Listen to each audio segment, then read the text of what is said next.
Hello दोस्तों, नमस्कार। स्वागत है आपका ultra power study YouTube channel पर।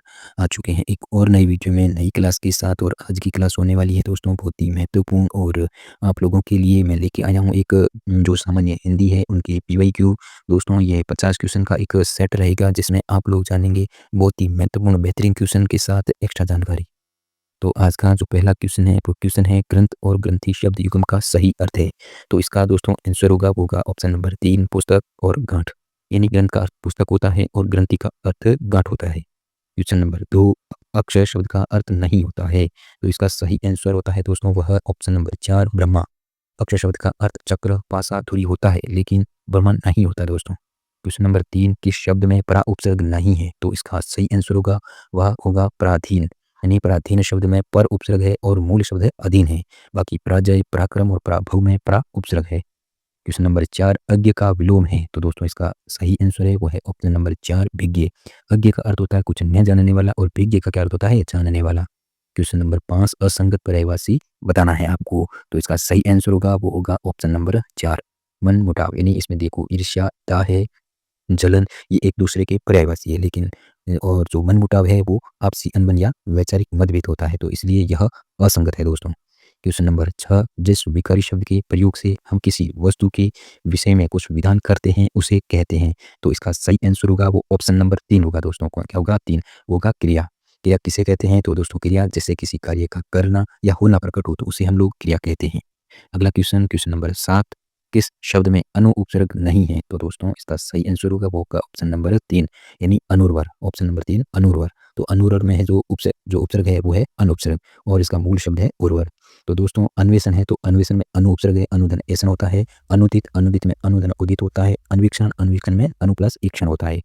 अगला क्वेश्चन क्वेश्चन नंबर 8 निम्नलिखित में से कौन सा संधि शब्द सही है। तो इसका ऑप्शन नंबर 3 सही होगा वो होगा उच्छृंखल उच्छृंखल। तो दूसरे गलत क्यों है वो भी देख लो दोस्तों। गुरु देश में गुरु बड़ा होता है रूप बड़ा होता है। और जो ये षडमूर्ति है षडमूर्ति नहीं षडमूर्ति होता है। उच्छृंखल उत्धन श्रृंखल व्यंजन संधि होती है दोस्तों। मिष्टान का सही संधि विस्तार मिष्टधन अन होता है लेकिन मिष्ठान कोई शब्द नहीं होता। अगला क्वेश्चन क्वेश्चन नंबर 9 अमृत का पर्यायवाची नहीं है। तो दोस्तों इसका सही आंसर होगा व्योमरस। देखो पीयूष अमीय और सुधा ये तीनों अमृत के पर्यायवाची शब्द है लेकिन व्योमरस का अर्थ आकाश का रस या ओश होता है जो कि क्या है अमृत का पर्यायवाची नहीं है। क्वेश्चन नंबर 10 सही स्थानापन्न शब्द को बताना है लेकिन इसमें पूछा है कि सही स्थानापन्न शब्द नहीं है वो बताना अपने को। तो इसका ऑप्शन नंबर 4 राइट होगा आकाश में असंख्य तारों का पुंज निहारिका। ये गलत है दोस्तों। तो इसका सही होगा आकाश में असंख्य तारों का जो पुंज होता है उसे हम तारामंडल या नक्षत्र कहते हैं। बाकी वाले भी देख लो जो आज तक से संबंधित है उसके लिए हम आधुनिक शब्द यूज में लेते हैं। और जो जड़ से नष्ट करने की क्रिया है उसे हम उन्मूलन कहते हैं। हास्य व्यंग्य से जो पूर्ण नाटक होता है उसके रूप को हम प्रासन कहते हैं। अगला क्वेश्चन क्वेश्चन नंबर 11 मुहावरे का अर्थ आपको गले के नीचे उतरना जो मुहावरा है इसका सही अर्थ बताना है। इसका जो ऑप्शन नंबर होगा 4 इसका सही आंसर होगा समझ में आना। यानी गले के नीचे उतरना मुहावरे का सही अर्थ होगा समझ में आना। क्वेश्चन नंबर 12 प्रशासनिक संदर्भ में आपको सही बताना है क्या पैरालिसिस पैरालिसिस है वो है जो हिंदी पारिभाषिक इसका सही रूप बताना है वो होगा ऑप्शन नंबर 4 ठप करना यानी पैरालिसिस पैरालिसिस यानी ठप करना।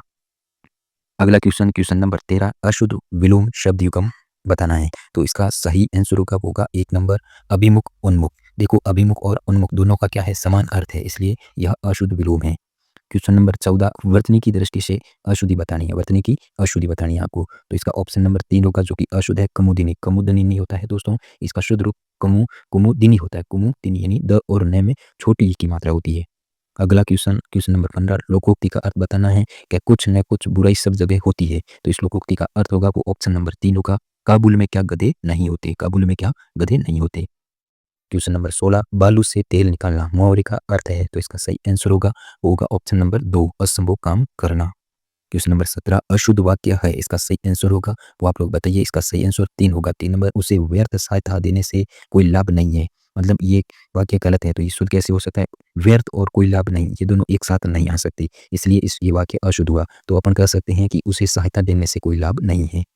अगला क्वेश्चन क्वेश्चन नंबर 18 शुद्ध वाक्य नहीं है। तो इसका सही आंसर होगा वो होगा 1 नंबर यानी इनके वेतन से केवल दाल रोटी हो जाती है। तो अपन देखो केवल दाल रोटी हो जाती है जो शुद्ध वाक्य नहीं हो सकता क्योंकि इसमें है जो केवल केवल दाल रोटी इसमें नहीं हो सकता। तो ये इसका शुद्ध रूप क्या हो सकता है। शुद्ध रूप हो सकता है कि इनके वेतन से दाल रोटी ही हो पाती है। तो ये अपन कर सकते हैं। क्वेश्चन नंबर 19 वेंडर का हिंदी पारिभाषिक शब्द बताना है। तो इसका सही आंसर होगा ऑप्शन नंबर 3 विक्रेता। अपनी सेलर या वेंडर कह सकते हैं विक्रेता को। क्वेश्चन नंबर 20 क्वेश्चन है जो शुद्ध वाक्य पहचानना है। आप लोगों को क्या करना है? शुद्ध वाक्य पहचानना। तो इसका ऑप्शन नंबर 4 होगा जो कि शुद्ध है। आपका यह मत ग्राह्य है। अगला देखो, इसमें दूसरे ऑप्शन भी देख लो। तो मन मयूर चाहता है मरकट की तरह उछलते रहना। तो इसमें भी क्या देखो, मन मयूर और ये मरकट की तरह ये एक साथ प्रयोग हुआ है और इससे अनावश्यक पुनरुक्ति हो रही है। कृपया उत्तर देने की कृपा करें। इसमें भी देखो कृपया कृपा ये दोनों क्या कर रहे हैं? पुनरुक्ति का दोष ला रहे हैं। यह ऐसी पहेली है जिसे सुलझा सकना संभव नहीं हो सकता। तो ये भी आपको देख लो, अनावश्यक शाब्दिक विस्तार से ये भी वाक्य अशुद्ध लग रहा है। अगला क्वेश्चन, क्वेश्चन नंबर 21 पय का अर्थ है। तो दोस्तों पय का अर्थ होता है ऑप्शन नंबर 4 दूध। पय का अर्थ होता है दूध। क्वेश्चन नंबर 22 भाववाच्य का प्रयोग नहीं हुआ है। तो इसका आंसर होगा ऑप्शन नंबर 3 मुझसे यह बोझ उठाया न जाएगा। देखो भाववाच्य में क्रिया का भाव प्रधान होता है और क्रिया अकर्मक होती है, लेकिन विकल्प जो 1, 2 और 4 दे रखे हैं उसमें अकर्मक क्रियाओं का प्रयोग हुआ है। भाववाच्य के उदाहरण में है जो इसमें ऑप्शन नंबर 3 है। इसमें देखो बोझ क्या है? बोझ कर्म है, इसलिए ये कर्मवाच्य का उदाहरण है, भाववाच्य का नहीं। अगला क्वेश्चन, क्वेश्चन नंबर 23 अवलोकनार्थ प्रस्तुत का अंग्रेजी अनुवाद है। तो इसका आंसर नंबर 1 राइट होगा सबमिटेड फॉर पर्चर। ठीक है ना? अवलोकनाथ का शब्द है। अवलोकनाथ प्रस्तुत का सटीक अंग्रेजी अनुवाद होता है क्या? होता है वो सबमिटेड फॉर मतलब पार्सल होता है, जिसका अर्थ अपन कह सकते हैं देखने या जांचने के लिए प्रस्तुत किया गया। अगला क्वेश्चन, क्वेश्चन नंबर 24 कार्यालय पत्र में अधोलेख में निम्न में क्या नहीं हो सकता? तो इसका आंसर होगा दोस्तों प्रसिद्धि का पदनाम। देखो प्रसिद्धि का पदनाम होता है वो पत्र में सबसे ऊपर जो पत्र क्रमांक है उसके नीचे लिखा जाता है। ठीक है ना? अधोलेख का मतलब होता है जो मतलब पत्र के अंत में जो लिखा जाता है उसे कहते हैं अधोलेख। क्वेश्चन नंबर 25 कृतवाच्य का प्रयोग नहीं हुआ है। तो इसका आंसर राइट होगा वो अखबार पढ़े जाते हैं। ऑप्शन नंबर 2 अखबार पढ़े जाते हैं। कृतवाच्य में कर्ता क्या होता है? प्रधान होता है। लेकिन विकल्प 1 और जो 2 1 और 4 में जो कर्ता कौन है? महेश, माली, कुत्ता ये प्रधान है। इसलिए विकल्प नंबर 2 है जो ये सही होगा। यानी इसमें जो अखबार है वो क्रम प्रधान है। देखिए अगला क्वेश्चन है क्वेश्चन नंबर 26 व्यंजन संबंधी अशुद्धि को बताना है, अशुद्ध वर्तनी बताना है। तो इसमें देखो जो जो ऑप्शन नंबर 1 है श्राप, श्राप नहीं होता है। इसका सही व्यंजन होगा, सही जो शब्द होगा वो होगा जो शाप होगा, शाप। और अन्य में देखो कीजना, गण्यमान्य, सोडा ये सभी क्या है? वर्तनी की दृष्टि से शुद्ध शब्द है।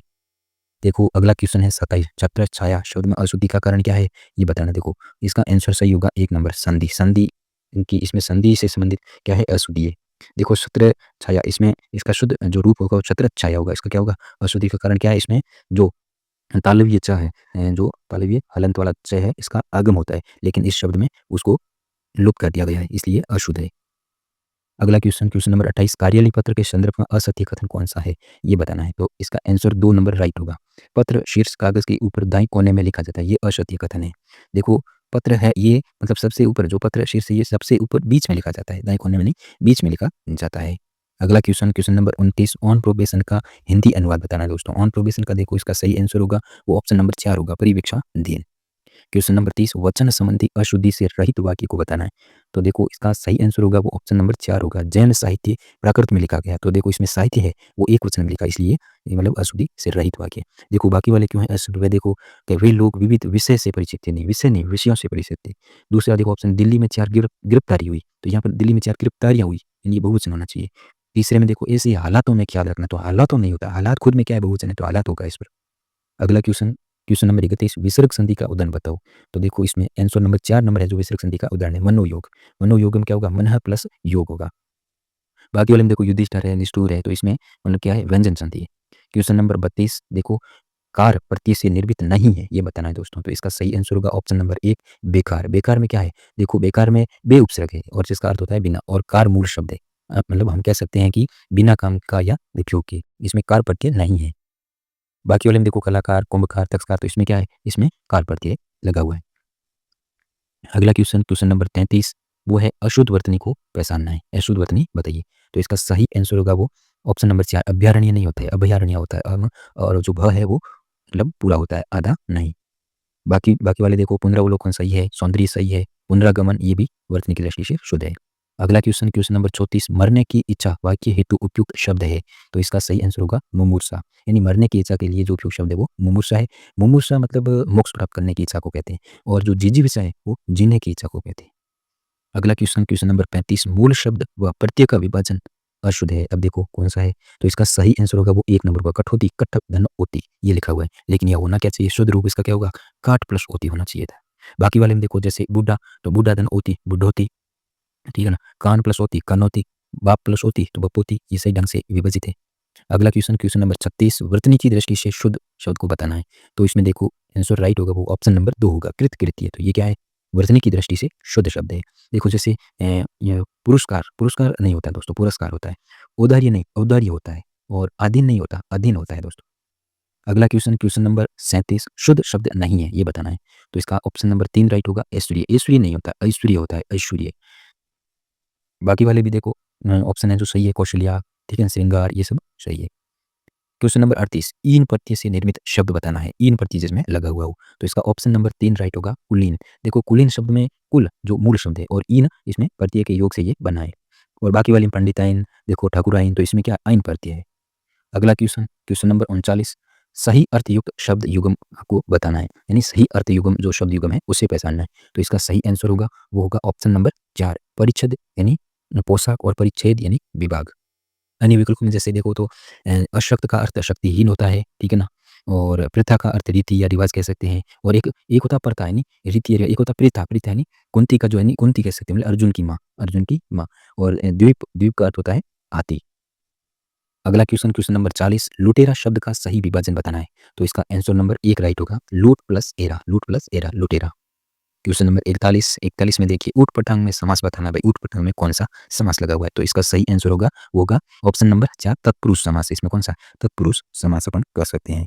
अगला क्वेश्चन, क्वेश्चन नंबर 42, प्रतिहार का पर्यायवाची बताना है। प्रतिहार का पर्यायवाची क्या है? तो इसका ऑप्शन नंबर 3 राइट है, द्वारपाल, द्वारपाल, द्वारपाल या अपन पहरेदार कह सकते हैं।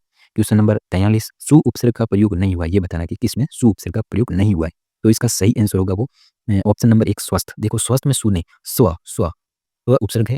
लेकिन बाकी वाले में देखिए जैसे स्वास्थ्य में इसमें सूदन अस्थि होता है, स्वल्प, स्वल्प में सूदन अल्प होता है, सूदन अल्प। और सुलेख में सु प्लस लेख होता है। अगला क्वेश्चन, क्वेश्चन नंबर 44, क्रमधारीय समास का उदाहरण नहीं है, ये बताना है। तो इसका आंसर नंबर 2 राइट होगा, चतुरानन। चतुरानन में देखो बहुव्रीहि समास है, क्यों? क्योंकि 4 है आनंद जिसके वह, वो कौन है? ब्रह्मा। तो ये मतलब क्या होगा? बहुव्रीहि समास। कर्मधारय में जो कर्मधारय समास किसे कहते हैं? जो विशेषण विशेष से उपमान उपमेय का संबंध बताता हो, जैसे परमाणु, सदाशय, सदाशय, भवसागर। तो ये कर्मधारय समास के उदाहरण है। अगला क्वेश्चन, क्वेश्चन नंबर 45, वो है संस्कृत शब्द का संधि विच्छेद बताइए। तो संस्कृत का होगा, सबको बताइए, ऑप्शन नंबर 2 राइट, सम धन प्रीत, ठीक है ना। सम में म हलंत प्लस प्रीत, ये मतलब व्यंजन संधि है। अगला क्वेश्चन, क्वेश्चन नंबर 46 है, किस शब्द में उपसर्ग का प्रयोग नहीं हुआ है? तो दोस्तों इसका सही आंसर होगा ऑप्शन नंबर 2 होगा, नीरज। यानी इसका ऑप्शन नंबर 2 होगा, नीरज। यानी नीरज शब्द में मतलब उपसर्ग का प्रयोग नहीं है, लेकिन नीरज का अर्थ कमल या जो पानी में उत्पन्न हुआ हो, ये होता है। अन्य जो विकल्प अपन देखा तो इसमें देख लो, नीरस है तो इसमें नी या निर उपसर्ग कह सकते हैं, और रस इसका मूल शब्द है। और नीरो, नीरो में भी नी या निर उपसर्ग कह सकते हैं। बाकी आरव है जो क्या है? मूल शब्द है। निरंतर में भी निर प्लस रंध्र होता है, तो इसमें भी निर उपसर्ग है और रंध्र मूल शब्द है। अगला क्वेश्चन, क्वेश्चन नंबर 47, यण स्वर संधि से निर्मित शब्द नहीं है। तो इसका सही आंसर होगा स्वाधीन, स्वाधीन। ये इसमें यण संधि नहीं है, तो इसमें कौन सी है? इसमें स्व प्लस अधीन, स्व प्लस अधीन, स्वाधीन दीर्घ संधि कह सकते हैं। बाकी देखो अभ्यावेदन, ठीक है ना, अभ्यावेदन है। इस प्रकार से स्वाधीन, स्वागत, स्तुप, देखो ये भी देखो स्त्रीयुपयोगी, स्त्रीयुपयोगी, ठीक है ना, ये स्त्रीयुपयोगी है ना शब्द ये। अगला क्वेश्चन, क्वेश्चन नंबर 48, मृत्यु को उन्मुख समास विग्रह हेतु उपयुक्त समासिक पद है। तो इसका सही आंसर होगा वो ऑप्शन नंबर 3, मृत्युन्मुख, मृत्यु, मृत्युन्मुख, मृत्यु को उन्मुख। अगला क्वेश्चन, क्वेश्चन नंबर 49, किस समूह में सभी पर्यायवाची नहीं है वो बताना है। तो इसमें ऑप्शन नंबर 4 होगा, रश्मि, अंशु, मयूरव, चैल, ये मतलब सभी पर्यायवाची समूह के नहीं है। तो देखो जैसे पहला ऑप्शन देखो, अक्षी, चक्षु, त्रिक, लोचन, तो ये मतलब आँख के हैं। लक्ष्य, ध्येय, प्रयोजन हेतु, प्रयोजन हेतु, ये सभी क्या है? उद्देश्य का हम कह सकते हैं, उद्देश्य पर्यायवाची। इंदिवर, उत्पल, पुंडरीक, राजीव, ये कमल के हो सकते हैं ना, पर्यायवाची कमल के ये। रश्मि, अंशु, मयूरव, ठीक है ना, तो ये तो है मतलब किरण के। लेकिन चैल है वो क्या है? वो तो कपड़े का कह सकते हैं, कपड़े का।